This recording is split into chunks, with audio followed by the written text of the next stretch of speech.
గురువుగారు, ధనస్సు రాశి వారికి ఈ వారం ఎటువంటి శుభ ఫలితాలున్నాయి? ధనస్సు రాశి 4 గ్రహాలు యోగిస్తున్నాయి.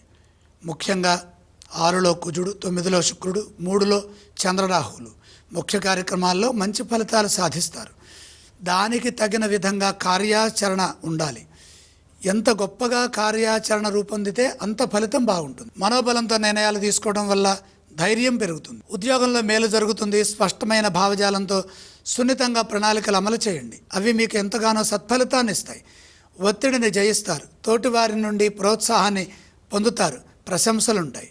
శ్రమకు తగిన ప్రతిఫలం లభిస్తుంది. మీ కృషిని నలుగురు గుర్తిస్తారు. ఇదే విధంగా వ్యాపారంలో సకాలంలో మీ బాధ్యతలను మీరు పూర్తి చేయడం చాలా అవసరం.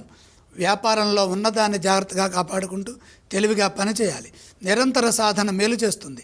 మిత్రుల సూచనలు అవసరమవుతాయి. సందర్భాన్ని బట్టి ప్రతి విషయాన్ని కుటుంబ సభ్యులతో చర్చించండి. ఆపదలు దరిచేరకుండా తెలివిగా వ్యవహరించండి. అర్ధాష్టమ శని వల్ల ఎదురయ్యే ఇబ్బందులను అధిగమించడం కోసం ప్రశాంతంగా ఆలోచించండి. కష్టానికి తగిన ప్రతిఫలం ఆర్థికంగా లభిస్తుంది. ఏ స్తోత్రాన్ని పఠించాలి? ధనుసు రాశి వారు శ్రీ వెంకటేశ్వర స్వామి వారిని స్మరించడం మంచిది. ఈ రాశి వారు ఏ ఆలయాన్ని సందర్శిస్తే చక్కటి ఫలితాలుంటాయి? వెంకటేశ్వర స్వామి వారి దర్శనం శక్తినిస్తుంది. గురుగారు, ఈ రాశి వారు ఏవేవి దానం చేయాలి? శని ప్రీతిగా నువ్వులు దానం చేయండి.